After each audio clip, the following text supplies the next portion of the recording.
नमस्कार, बहुत स्वागत आप सभी का जी मध्य प्रदेश छत्तीसगढ़ के खास कार्यक्रम इमर्जिंग कांकेर में। आज के इस खास कार्यक्रम में हम बात करेंगे कि किस तरह से कांकेर जो है वो विकास के पथ पर आगे बढ़ रहा है, कैसे भूपेश बघेल सरकार में कांकेर लगातार आगे बढ़ा, किस तरह से विकास यहाँ पर देखने को मिला है और अलग अलग क्षेत्र में कैसे डेवलपमेंट देखने को मिला है, इसको लेकर के चर्चा करेंगे। चाहे वो कृषि के क्षेत्र को लेकर के हो या स्वास्थ्य को लेकर के हो या फिर शिक्षा को लेकर के हो, हर एक क्षेत्र में किस तरह से कांकेर आगे बढ़ रहा है, इसे जानने की कोशिश आज हम करेंगे। कुछ खास मेहमान भी आज इस पैनल में हमारे साथ जुड़ेंगे, उनसे चर्चा करेंगे और जानेंगे कि कैसे लगातार जो कांकेर है वो विकास के पथ पर अग्रसर है और कैसे उभर रहा है, आगे बढ़ रहा है। साथ ही कुछ ऐसे मेहमान भी हमारे साथ जुड़ेंगे जिनसे हम ये जानने की कोशिश करेंगे कि बीते 5 सालों में उन्होंने किस तरह से कांकेर की तस्वीर को बदलने का प्रयास किया है और आगे उनका क्या विजन है कांकेर को लेकर के। तो पहले पैनल की शुरुआत करेंगे और उससे पहले मैं मंच पर अपने 2 सहयोगियों को बुलाना चाहूंगी। तृप्ति, आपसे अनुरोध है कि कृपया करके मंच पर आएं और रसिका, आपसे भी अनुरोध है कि कृपया करके मंच पर आएं और ताकि पैनल की शुरुआत हम कर सके। सबसे पहले मंच पर बुलाना चाहूंगी नरेंद्र नागेश जी को, जो कि जिला कृषि अधिकारी है कांकेर के। जोरदार तालियों के साथ उनका स्वागत करिए। नरेंद्र नागेश जी जिला कृषि अधिकारी कांकेर के हैं। तो तालियों का सिलसिला लगातार जारी रखना चाहिए ताकि किसी तरह से जोश में कमी देखने को ना मिले। और अगले मेहमान को मैं मंच पर बुलाना चाहूंगी अविनाश खरे जी को, जो कि CMHO हैं कांकेर के। तालियां जोरदार बजती रहनी चाहिए ताकि माहौल खुशनुमा बना रहे। और अगले मेहमान को भी मैं मंच पर बुलाना चाहूंगी भुवन जैन जी को, जो कि जिला शिक्षा अधिकारी हैं कांकेर के। तो ये वो खास गेस्ट हैं जो इस पैनल के जरिए बताएंगे कि आखिर कृषि के क्षेत्र में किस तरह से कांकेर आगे बढ़ रहा है। स्वास्थ्य को लेकर के भी जानेंगे, चर्चा करेंगे और इसी के साथ ही शिक्षा को लेकर के भी चर्चा इन खास मेहमानों के जरिए हम करने वाले हैं कि कैसे लगातार ये काम कर रहे हैं और इनके काम से जो छत्तीसगढ़ है वो प्रगति की ओर बढ़ रहा है। तो ये खास मेहमान थे। चर्चा की शुरुआत करते हैं, तो over to you Tripti and Rasika. Thank you Kirti. आज हम कांकेर में हैं। कांकेर गढ़िया पहाड़, जहाँ कभी बसा करते थे राजा, और राजा के साथ साथ जो प्रजा पहाड़ के नीचे है, उस प्रजा के विकास के लिए आज के दौर में कैसे काम हो रहा है, चाहे वो शिक्षा का क्षेत्र हो, स्वास्थ्य का क्षेत्र हो या किसानों की बात हो। ये खास पैनल इसी के लिए है। आप सभी का स्वागत है। पहला सवाल मैं करूँगी अविनाश जी आपसे। आप जिले में स्वास्थ्य सुविधाओं का जिम्मा उठा रहे हैं जी। क्या देखते हैं आप कि यहाँ पे स्वास्थ्य की सुविधा कैसी है और क्या कमियाँ थी जिसे पूरा किया गया?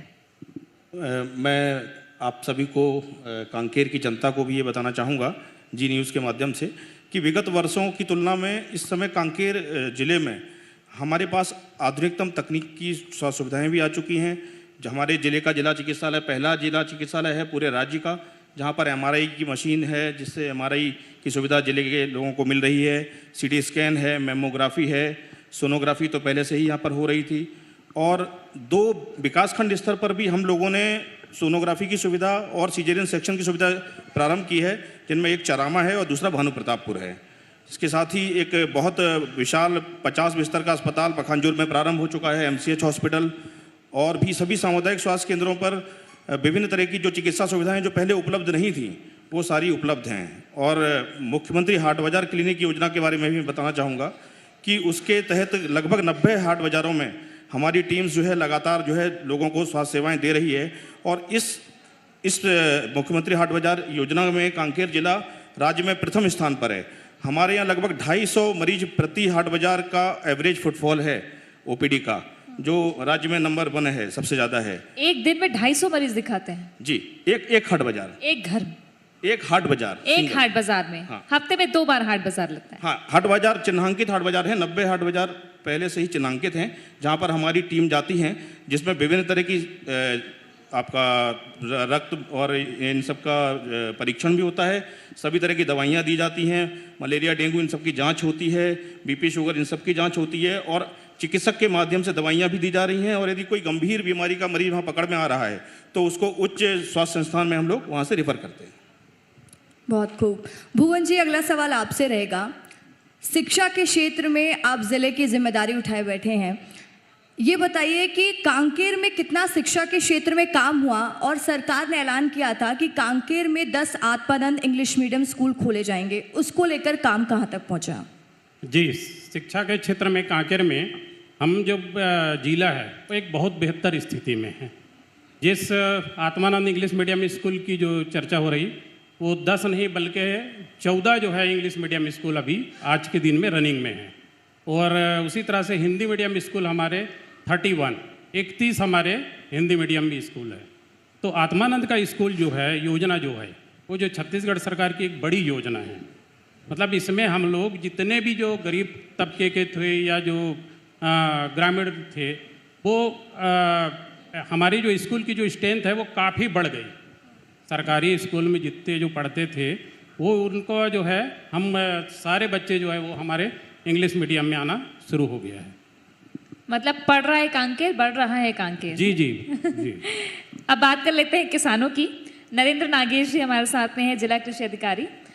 नरेंद्र जी, यहाँ कांकेर में किसानों के लिए किसान कौन सी फसल ज़्यादा करते हैं? क्या देखा है आपने कि यहाँ की ज़मीन कैसी है, किसान क्या ज़्यादा उगाते हैं? धान ही सबसे ऊपर है क्या? कांकेर ज़िले में सबसे ज़्यादा धान की फसल होती है। इसके अतिरिक्त मक्का जो धीरे धीरे यानी पूरे ज़िले में इसका यानी क्षेत्र बढ़ते जा रहा है। और तीसरी फसल है अब हमारा मिलेट मिशन। इस वर्ष क्या है, अंतर्राष्ट्रीय मिलेट्स ईयर चल रहा है। तो हम 2021 में जो हमारा मिलेट्स का जो लघु धान्य फसल है कोदो, कुटकी, रागी, इसका रकबा था 5450 हेक्टेयर। वो 2022 में 10,076 हेक्टेयर हुआ। इस वर्ष रकबा बढ़ करके 13,753 हेक्टेयर हो चुका है। और ये क्या है, जो हमारे यानी ज़िले में 3 मिलेट्स के प्रोसेसिंग यूनिट चल रहे हैं। एक यानी देश का सबसे बड़ा प्रोसेसिंग यूनिट है नाथिया नवा गांव में, और 2 हमारे छोटा प्रोसेसिंग यूनिट है। एक कृषि विज्ञान केंद्र कांकेर में है, दूसरा ध्रुवकोंडल विकास खंड में घोटुल मुंडा में संचालित है। यहाँ जो प्रोसेस जो होता है कोदो, कुटकी, रागी का, उसका सीधे आंगनबाड़ियों में सप्लाई किया जाता है। आंगनबाड़ी में कोदो का खिचड़ी बना के बच्चों को, गर्भवती माताओं को या कुपोषित जो बच्चे हैं उनको दिया जाता है, और रागी का हलवा बना करके खिलाया जाता है। अच्छा, G20 में क्या भेजे थे आप? जी, G20 में क्या भेजे थे मिलेट का? G20 में हमने कोदो, कुटकी, रागी तीनों का प्रोसेस, चावल, रागी का आटा और उससे यानी जो बने जो विभिन्न प्रकार के व्यंजन है, चकली है, बर्फी है, लड्डू है, ये भी भेजे थे दिल्ली में। हमारे घोटुल मुंडा का समूह गया था G20 सम्मेलन में। बिल्कुल। तो देखिए, छत्तीसगढ़ अब हर जगह नाम कमा रहा है, इसलिए कहा भी जाता है छत्तीसगढ़िया सबले बढ़िया। और छत्तीसगढ़ की डिश भी काफ़ी जानी जाती है और अब लोग उस तरीके से उसको प्यार भी दे रहे हैं। अविनाश जी, अगला सवाल आपसे रहेगा। चुनौतियां क्या क्या हैं सर, मैं जानना चाहूँगी कांकेर में स्वास्थ्य को लेकर, या फिर जो ग्रामीण अंचल है वहाँ पर स्वास्थ्य सेवा किस तरीके से मुहैया कराई जा रही, वहाँ पर क्या कुछ दिक्कतें सामने आती हैं? देखिए, कांकेर की भौगोलिक स्थिति के बारे में आप सभी लोग वाकिफ़ होंगे। कुछ विषम परिस्थितियां हैं, कुछ कोयली बेड़ा और अंतागढ़ के कुछ क्षेत्र हैं जो मौसम विशेष में, बारिश के मौसम वगैरह में थोड़ा सा वहाँ पे दुर्गम परिस्थितियां निर्मित होती हैं। किंतु मैं बताना चाहूँगा कि हमारी 108 की एम्बुलेंस सेवा की वजह से उन दुर्गम क्षेत्रों में भी यदि कोई बीमार होता है या गंभीर अवस्था में, कल ही एक केस हुआ था दुर्गुकोंडल के अंदरूनी इलाके में, एक युवक पे भालू ने हमला कर दिया। तो 108 के द्वारा उसको तत्काल वहाँ से दुर्गुकोंडल के सामुदायिक स्वास्थ्य केंद्र में लाया गया। प्राथमिक उपचार के बाद उसको हमारे जिला चिकित्सालय में भर्ती कराया गया। वो युवक सुरक्षित था। तो इस तरह की सेवाओं जो पहले लोगों तक पहुँच नहीं थी स्वास्थ्य सेवाओं की, अब इस तरह जो एम्बुलेंस की सेवाओं की शुरुआत हो गई है, हाट बाजार क्लिनिक हो गए, और जो गरीबी रेखा के नीचे के लोग हैं या गरीब लोग हैं या इनफैक्ट उसके ऊपर के लोगों के लिए भी आयुष्मान योजना के तहत, डॉक्टर खूबचंद बघेल योजना के तहत भी इलाज की जो सुविधाएं दी जा रही हैं, निःशुल्क इलाज उपलब्ध कराया जा रहा है। वो अपने आप में एक मिसाल है। मतलब कि आज बड़े से बड़ा ऑपरेशन, बड़े से बड़ी चीज़ जो कि आउटरीच थी बहुत से लोगों के लिए, वो अब उनको निःशुल्क उन तक पहुंच रही है। भुवन जी, कई बार हमने देखा है कि जो पिछड़े इलाके हुआ करते थे, अब तो बस्तर का कोई भी जिला कहीं से भी पिछड़ा इलाका नहीं है। तो वो दौर अब खत्म हो गया क्या कि स्कूल ड्रॉप आउट हुआ करते थे? क्या रेशियो है अब? जी, ड्रॉप आउट तो हमारे जो है ये जो रेशियो है वो बहुत कम हो गया जिले में। अभी हम लोगों ने चिन्हांकन किया है तो टोटल 346 जो है बच्चे जो है अभी आउट ऑफ स्कूल दिख रही है। लेकिन इसके लिए भी एक जो स्थानीय जिला प्रशासन है वो एक बड़ी योजना इसमें काम करी है, अनुरोध कार्यक्रम का। तो अनुरोध कार्यक्रम का आशा ये है कि आज अगर बच्चा जो है पढ़ने आया है, अगर किसी क्लास में 20 बच्चे 10 बच्चे हैं तो वो अगर 2 बच्चे नहीं आए हैं तो 2 बच्चे क्यों नहीं आए हैं, उसका वो अनुरोध कार्यक्रम के तहत वो जो टीचर है वो उनके पालकों तक के बराबर घर जाता है, उससे संपर्क करता है और उसको वापस फिर स्कूल में लेके वापस आता है। तो ये जो है पूरी जिले में इस ऐसा ड्रॉप आउट को कम करने के लिए एक बड़ा अभियान जो है यहाँ के जिला प्रशासन और ये स्थानीय लेवल पे इसकी मदद मिल रही है हमको। नरेंद्र जी, कौन सी ऐसी उपलब्धि है जो आज आप इस मंच से साझा करना चाहेंगे? कांकेर ने किसानी के क्षेत्र में किस तरीके से विकास किया है? अभी हमारा कृषि विभाग का जो फ्लैगशिप योजना है, राज्य शासन की जो महत्वाकांक्षी योजना है, गोधन न्याय योजना है, ये पूरे यानी हमारे बस्तर संभाग में सबसे आगे चल रहा है। क्योंकि यानी हमारे जो ग्रामीण अर्थव्यवस्था है उसको सुधारने में ये जो जितने गोठान अभी जो संचालित किया जा रहा है राज्य शासन के द्वारा, इसमें ग्रामीण अर्थव्यवस्था में भी सुधार आ रहा है। इसके साथ साथ जो महिला समूह हैं उनको भी यानी आसानी से काम मिल रहा है घर बैठे, और कहीं मतलब इनको पलायन करने की आवश्यकता नहीं पड़ रहा है। पहले यानी गांव में गोठान नहीं होने की वजह से दूसरे राज्यों में यानी पलायन करते थे गांव के लोग।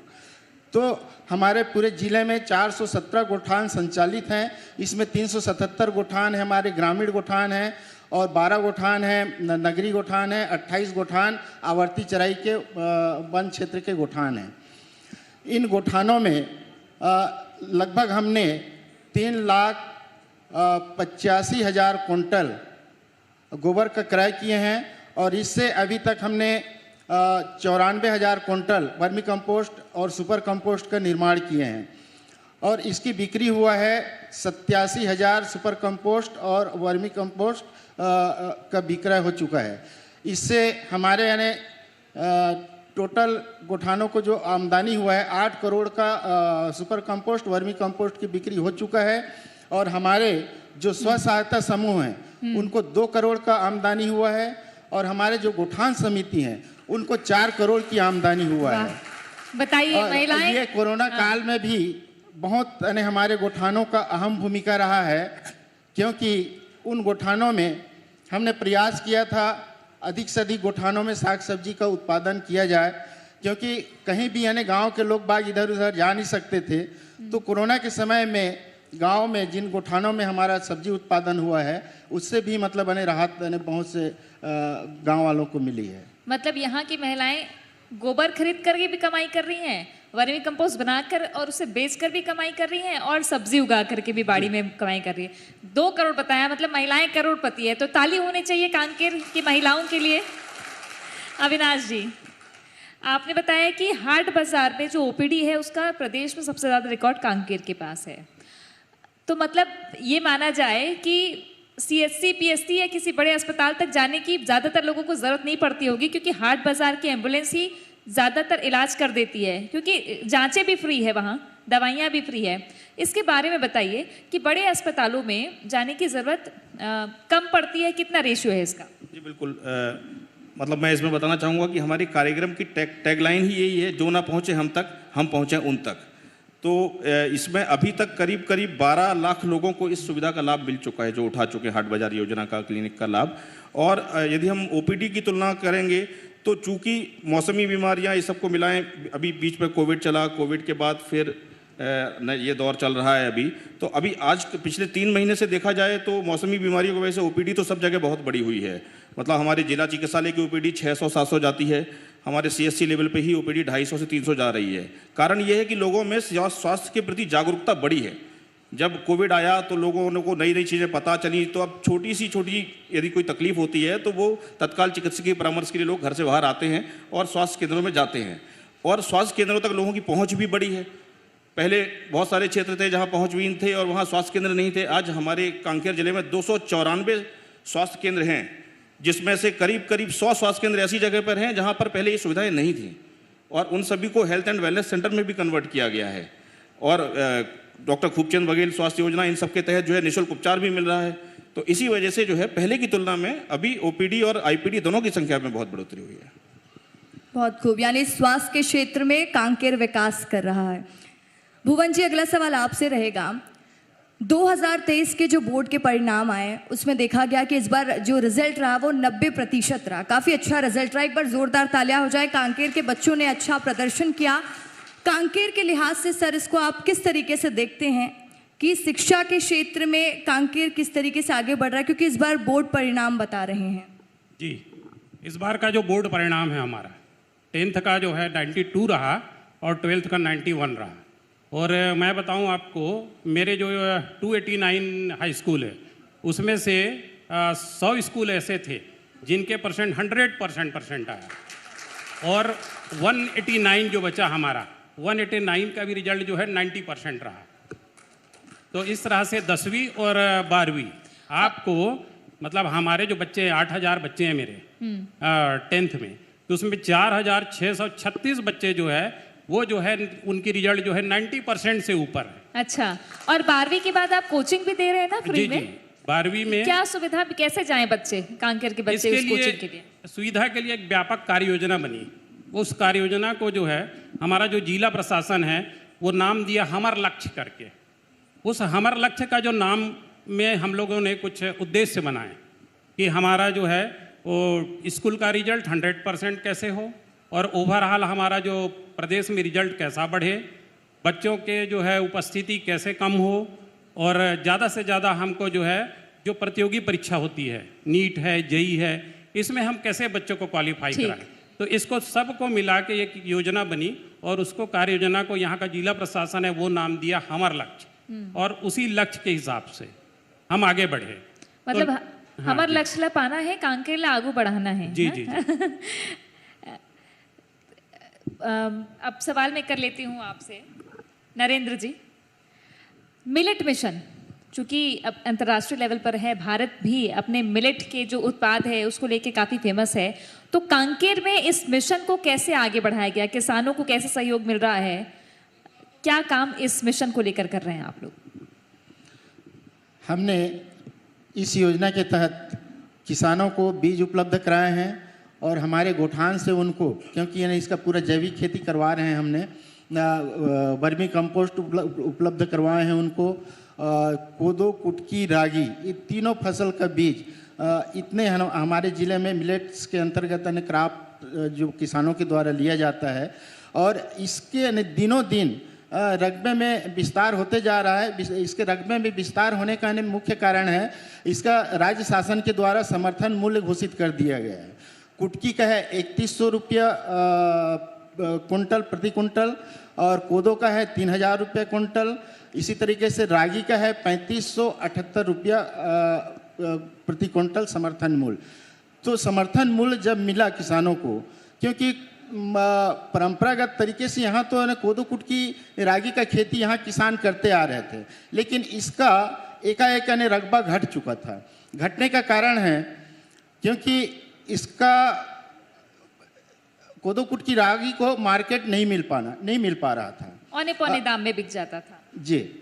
तो अब समर्थन मूल्य घोषित होने के बाद इसके बदले में हमारे क्षेत्र के किसान मक्के की फसल ले रहे थे, और मक्के की फसल में क्या है, बहुत ज़्यादा देख रेख करने की आवश्यकता पड़ता है, निदाई गुड़ाई, खाद का भी अधिक मात्रा में उसमें आवश्यकता पड़ता है, और सिंचाई की भी। और ये कोदो, कुटकी, रागी एक ऐसे फसल है, एक बार लगा देने के बाद बहुत से किसान ऐसे हैं कि देखने तक भी नहीं जाते, तो बहुत कम लागत में उनको कोदो, कुटकी, रागी की फसल मिल जाता है। बिल्कुल, तो यानी किसानों को बहुत आसानी होती है, दिक्कत नहीं होती है। अविनाश जी, अगला सवाल आपसे रहेगा। सरकार जब योजना बनाती है तो मैदानी स्तर में आप लोगों की बहुत अहम भूमिका हो जाती है कि आप कैसे लोगों को वो सुविधा मुहैया कराएं। तो जब स्वास्थ्य को लेकर जो भी योजनाएं सरकार की रहीं, किस तरीके से लोगों को लाभ मिल रहा है और क्या कुछ चुनौती आप लोगों के लिए रही इनको लोगों तक पहुंचाने के लिए? अभी जितनी योजनाएं चल रही हैं वो सबको मतलब संचालित करने में कई चुनौतियां आई। जैसे कुछ क्षेत्रों में नेटवर्क की समस्या थी, तो यदि ऑनलाइन डेटा फीडिंग करनी होती है तो वहाँ पर फिर दिक्कत होती है। तो ऐसे में फिर शासन द्वारा सुविधा दी गई कि ऑफलाइन डेटा आप फीड कर दीजिए, फिर जब कभी भी नेटवर्क में आएंगे तो वो डेटा कैप्चर हो जाएगा। तो इस सुविधा से भी हमारे बहुत सारे प्रोग्राम्स में हमारा डेटा कैप्चर हो रहा है। अभी हमारे ज़िले में 2 हमर लैब चल रहे हैं, जो मैं आप लोगों को बता नहीं पाया था, बताना चाहूँगा। 2 हमर लैब चल रहे हैं, एक कांकेर में चल रहा है और एक भानु प्रतापपुर में चल रहा है। हमर लैब में लगभग सभी तरह की जांचें निःशुल्क हैं और इसमें मरीज को अपनी रिपोर्ट लेने के लिए अस्पताल तक नहीं आना पड़ता है। उसकी रिपोर्ट मोबाइल के व्हाट्सएप से मैसेज के माध्यम से उसके मोबाइल में चली जाती है। और अभी इसी सुविधा को कांकेर जिला प्रशासन और स्वास्थ्य विभाग जो है, अब हमारे छोटे छोटे उप स्वास्थ्य केंद्रों से भी हम इसी सुविधा को प्रारंभ करना जा रहे हैं कि मरीज वहाँ जाएगा, अब उसका सैंपल वहाँ कलेक्ट किया जाएगा, वहाँ से हमर लैब लाया जाएगा रनर के द्वारा और यहाँ जांच होगी और उसके मोबाइल में रिपोर्ट जाएगी। सेम डे हम उसको उसके मोबाइल में रिपोर्ट दे देंगे, उसके घर बैठे। उसको अपने घर से ज़्यादा दूर जाने की आवश्यकता नहीं है। मतलब अस्पतालों के चक्कर काटने की जरूरत नहीं है, फोन पे ही आपको रिपोर्ट मिल जाएगी, पता चल जाएगा कि आप बीमार हैं कि नहीं हैं। बिल्कुल, वो भी निःशुल्क। भुवन जी, अभी सरकार ने कहा है स्थानीय बोली भाषा को आगे बढ़ाना, तो कांकेर में तो ज़्यादातर छत्तीसगढ़ी हमने सुनी, उसके आगे जाएं तो फिर कोस कोस में पानी और बानी बदलने वाला नारा यहाँ पे चरितार्थ होता दिखता है। यहाँ किताबों को लेकर क्या स्टेटस है? छत्तीसगढ़ी, गोंडी, हल्बी क्या स्टेटस है? कैसे पढ़ाते हैं बच्चों को स्थानीय बोली? नहीं, यहाँ पे उसका ज़्यादा वो नहीं है। यहाँ पे टोटल जो है बोली में बोलो तो छत्तीसगढ़ी चलती है और बाकी हम जो पाठ्य पुस्तक जो उपलब्ध कराते हैं उसमें जो है हमारा हिंदी ही है। और एक छोटा सा पार्ट है अंतागढ़ का, जहाँ पे एक अभी कार्यशाला हुई है, राज्य स्तर पे कार्यशाला हुई है कि हम गोंडी के भी उसमें पुस्तक जो है एक डेवलप करें करके, तो उसकी अभी कार्यशाला हुई है और उसकी अभी जो है आगे प्रोसेस चल रही है उसकी। जी ठीक है। नरेंद्र जी, इस बार जो कांकेर में धान खरीदी का स्टेटस कैसा रहेगा, कैसा लग रहा है आपको, मतलब अभी की स्थिति को देखते हुए? पानी झमाझम है। पानी झमाझम तो गिर रहा है इस वर्ष, लेकिन हमारा एक विकास खंड जो है औसत वर्षा से कम है, नरहरपुर विकास खंड। नरहरपुर विकास खंड में भी हमारा एक प्रॉपर मतलब बने सरोना जो तहसील है वहाँ पे कम है, और अन्य जो हमारे विकास खंड हैं वहाँ तो मतलब भरपूर यानी पैदावार होगी। राजीव गांधी किसान न्याय योजना अंतर्गत हमारे फील्ड के अमले अब जितने यानी धान बिक्री करने वाले किसान हैं उनका पंजीयन कर रहे हैं। लगभग आज के डेट में 50% किसानों का पंजीयन हो चुका है लेम्स के माध्यम से। और शासन के द्वारा जो पहले मात्र हमारे ज़िले में 35 धान विक्रय केंद्र था, वो आज के डेट में हमारे जनप्रतिनिधियों के माध्यम से 70 अन्य धान विक्रय केंद्र खोल दिया गया है, जिससे किसानों को धान बिक्री करने में दूर जाने की आवश्यकता भी नहीं पड़ रहा है। बहुत खूब, मतलब कि धान खरीदी केंद्र की जहाँ जहाँ मांग थी वहाँ पे जी। और ये रुझान कितना बड़ा है, क्योंकि इस बार तो 20 क्विंटल प्रति एकड़ का लक्ष्य है कि उतना खरीदेंगे? हाँ, 20 कुंटल प्रति एकड़ यानी खरीदी होगा मैम। तैयारी है आपकी मतलब पूरी? जी जी। अविनाश जी, स्वास्थ्य के क्षेत्र में चुनौतियां कई बार होती है और वो तब जब जागरूकता नहीं होती। आपने क्या पाया है, बीइंग अ मेडिकल फील्ड से आप देख रहे हैं, अभी जिम्मेदारी आपकी है, तो आप क्या देखते हैं, जागरूकता कितनी आई है लोगों में? कांकेर के दूरस्थ इलाकों में कोयली बेड़ा, अंतागढ़, दुर्गुकोंदल, यहाँ आज भी क्या 102, 108 पहुँच पाते हैं? लोग कितने जागरूक हैं? CST तक पहुँचते हैं, PSC तक पहुँचते हैं? बिल्कुल, समय के साथ जागरूकता बढ़ी है। देखिए, विकास एक सतत प्रक्रिया है और जिसके तहत अभी कोयली बेड़ा में, अंतागढ़ में सभी जगह 108 की सुविधाएं मिल रही हैं। मरीजों को मतलब एक फ़ोन कॉल पे उनके घर पे एम्बुलेंस आ रही है और निःशुल्क उनको शासकीय अस्पताल लेके जा रही है। और शासकीय अस्पतालों में भी सारी सुविधाएं, जैसा कि मैं पहले बता चुका हूं, कि निःशुल्क हैं।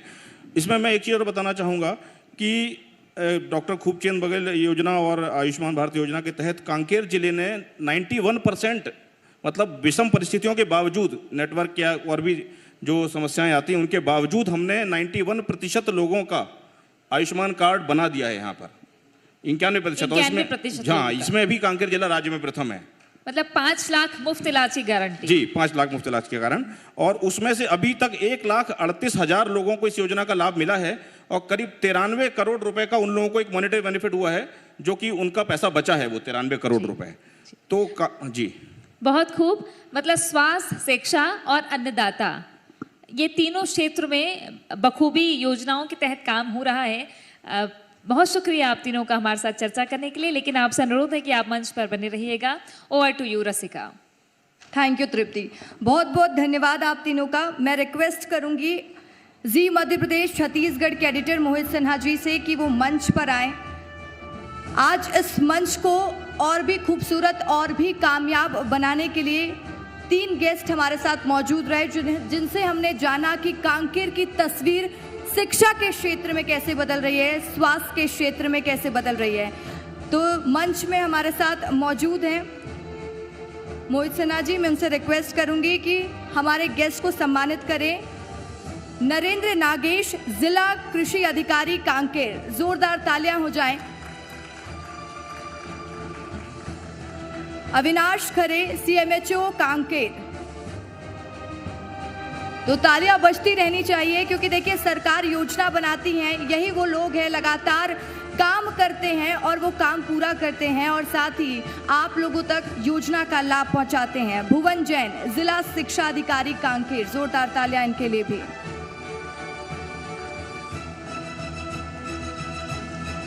तो तालियां बजती रहनी चाहिए। अब कुछ ही देर में हम फिर नेक्स्ट पैनल की शुरुआत करेंगे। बहुत बहुत शुक्रिया आप सभी का।